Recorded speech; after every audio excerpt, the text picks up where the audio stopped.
Fala pessoal, bem-vindos a mais um vídeo. O Bitcoin acumula acima de resistência crítica e as altcoins estão em pontos extremamente importantes. Hoje é análise de ativos que sim estão em extremos e eu vou te mostrar exatamente o que a gente tem que monitorar. Fica até o final, pois eu tenho conteúdo muito bacana para te apresentar. É claro, mais uma vez eu peço, se inscreva no canal, ative o sininho para receber notificações todas as vezes que eu fizermos de novo. E deixa aquele like que ajuda muito o canal a crescer. Pois bem, analisaremos ativos que você pediu nos últimos vídeos. Se você quer mais ativos, comente qual ativo você quer que eu avalie já. Amanhã, depois de amanhã, sábado e domingo, que ativo você quer que eu analise? Comente, me conte, pois faremos estas avaliações.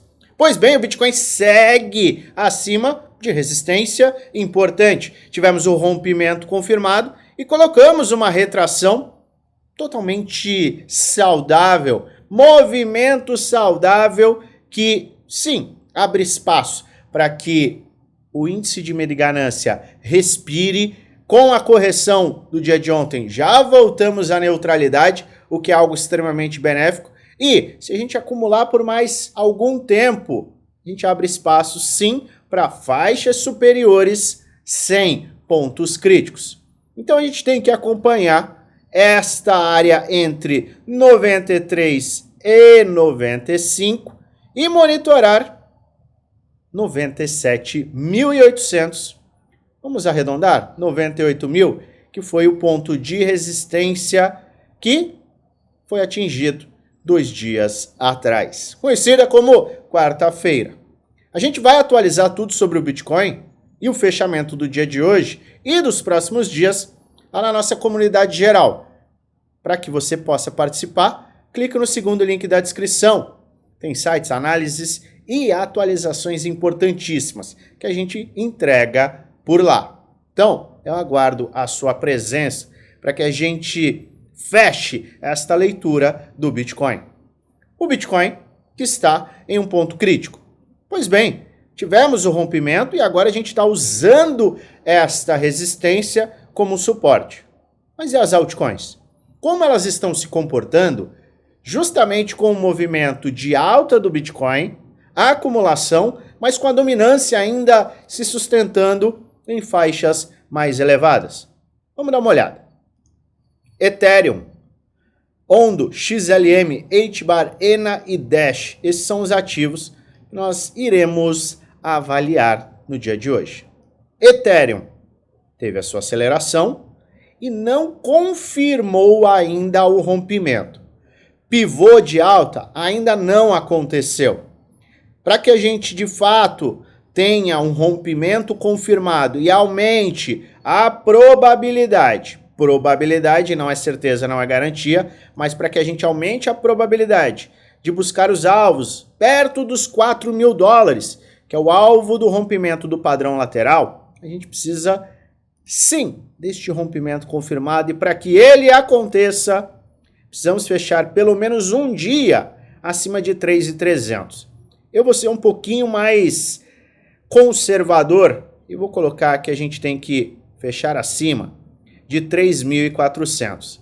Se a gente fechar acima de 3.400, confirmaremos o rompimento e o pivô de alta. E é justamente isso que a gente precisa.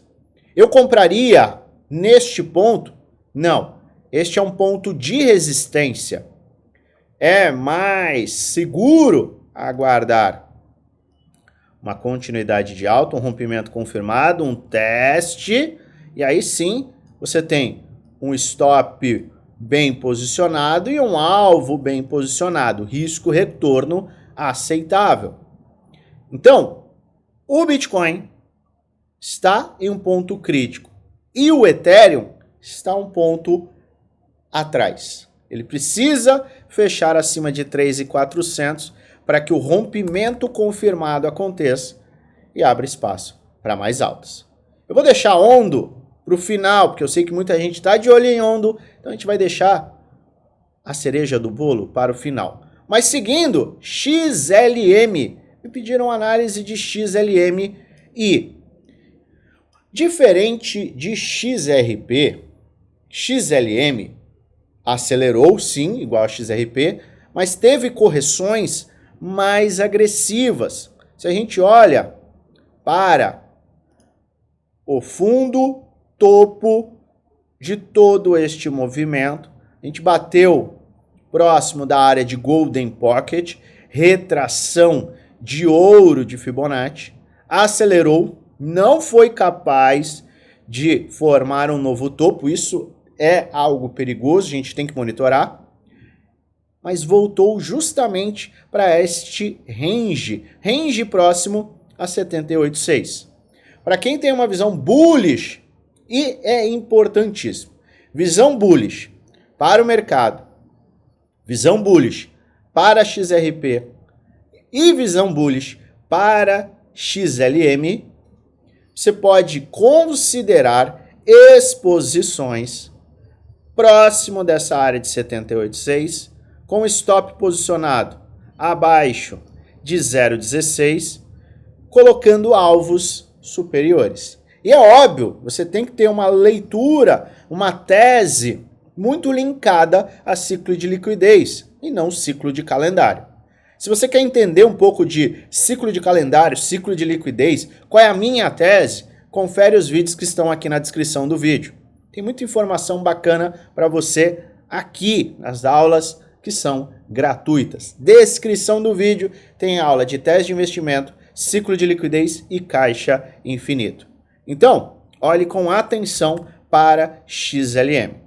HBAR, ativo que teve uma forte valorização em meados de 2024, acumulou e corrigiu em 2025, teve uma pernada e perdeu fundos importantes.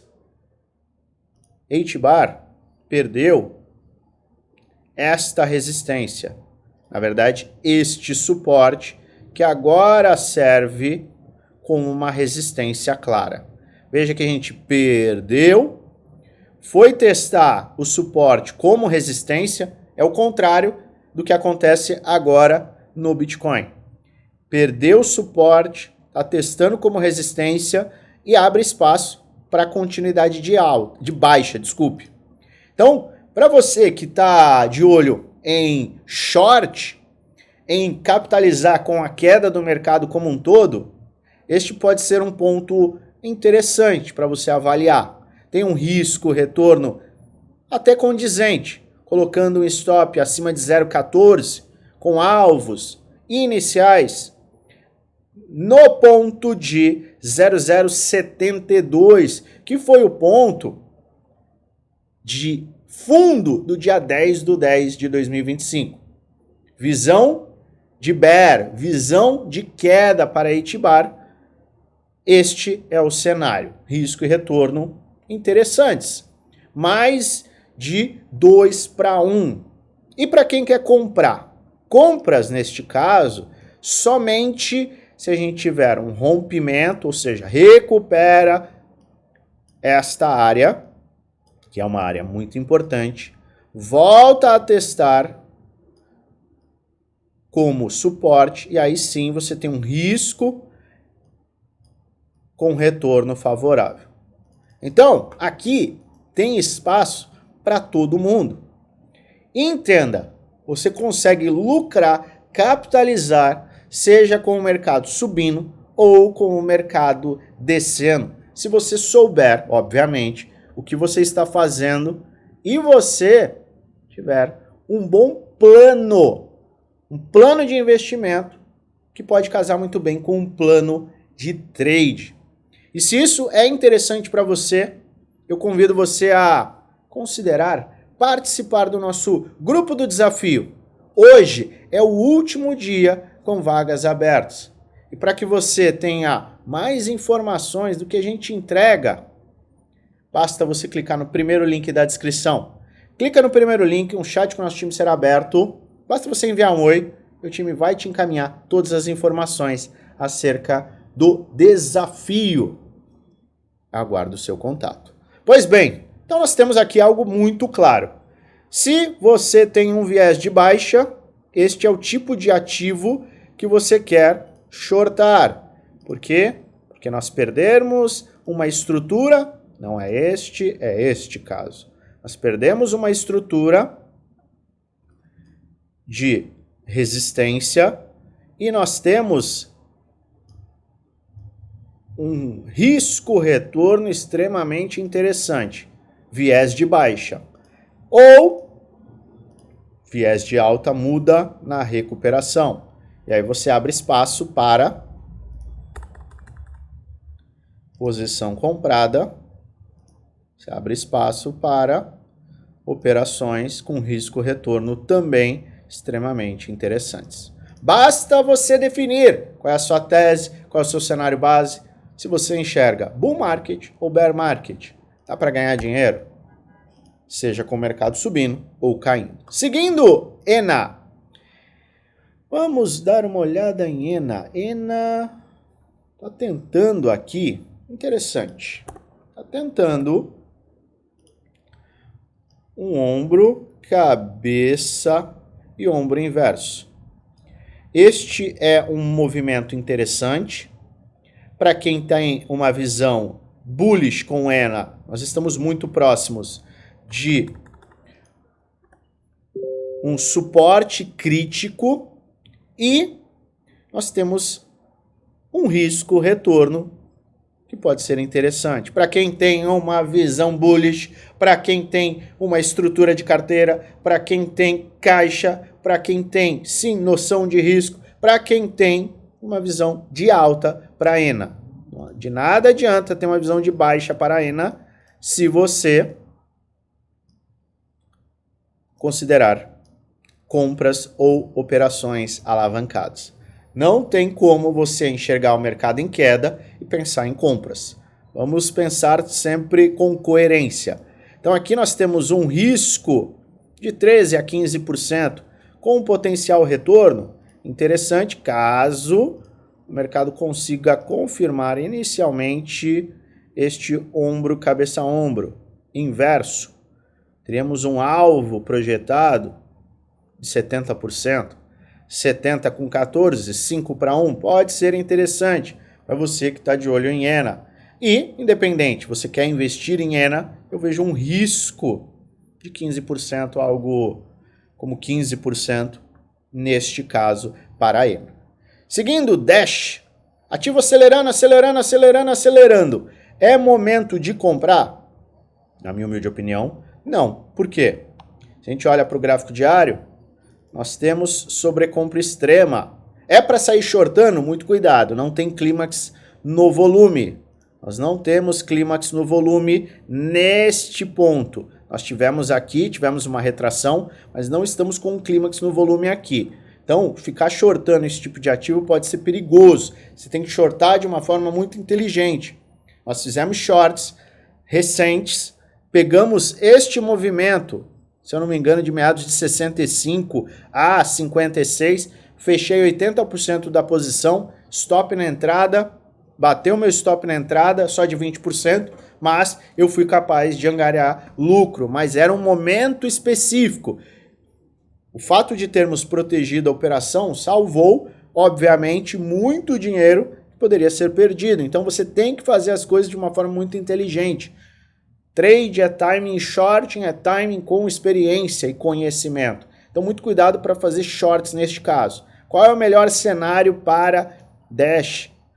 Uma vez que a gente, de fato, saiu de um possível round bottom, acelerou, corrigiu, tá? A gente usa o fundo, a gente corrigiu numa área importante, eu não vejo pontos muito claros neste momento. Esperaria fechar a semana para aí sim validar se a gente vai conseguir romper essa resistência. Nós temos uma resistência clara aqui. Se ele conseguir romper e aí sim começar a acumular acima com esse RSI desacelerando, pode abrir espaço nessa área. Se ele retornar, pode talvez abrir espaço num fundo ascendente neste caso, mas entraria num padrão de equilíbrio. Pode perder um pouco o interesse e levar mais tempo para uma definição. Então, neste caso, é importante que a gente aguarde o fechamento semanal. Ficar algo muito mais seguro. Tomar uma decisão depois de um fechamento semanal que trouxe, sim, acelerações nas últimas semanas, correções agressivas, pernada novamente com o mercado, com o ativo, chegando a uma resistência tão crítica. E, por fim, Ondo que está demonstrando fraqueza. E é uma fraqueza importante. Por quê? Porque a gente perdeu toda e qualquer linha de tendência de alta. Nós perdemos, inclusive, deixa eu puxar aqui, ó, um suporte, tá? A gente tem aqui, e eu estou roubando, entre aspas, para te mostrar que Ondo não está forte. O que a gente precisa para Ondo? Um pivô de alta, ou um pivô de alta aqui, acima de 0,048, para formar um fundo ascendente e abrir espaço, ou Ondo vai buscar 0,25, que aí seria plausível, porque a gente captura a liquidez aqui, a liquidez do dia 10 do 10, e a gente capturaria também uma liquidez tripla, então a gente está numa faixa interessante. A Ondo é um projeto ruim, é por isso que está caindo? Não necessariamente, mas a gente está vendo uma fraqueza. Então eu só olho para oportunidades aqui, ou depois de um pivô de alta no semanal. Temos que prestar muita atenção a isso. Vamos monitorar como o Bitcoin vai se movimentar, lembrando que eu trarei as atualizações lá na nossa comunidade geral, segundo o link da descrição, e vamos acompanhar as oportunidades que as altcoins podem nos dar. Lembre-se, esse não é um vídeo indicando compra nem venda, é apenas um vídeo educacional, onde eu trago alertas com base gráfica, base histórica, base em estudos de probabilidade. Faz sua própria análise e depois no final, o único responsável por investir o seu dinheiro é você. Mas não esquece de se inscrever. E se você realmente gosta, deixa aquele like. Eu volto a qualquer momento com atualizações e desejo a você uma maravilhosa semana de investimentos com muitos lucros no bolso.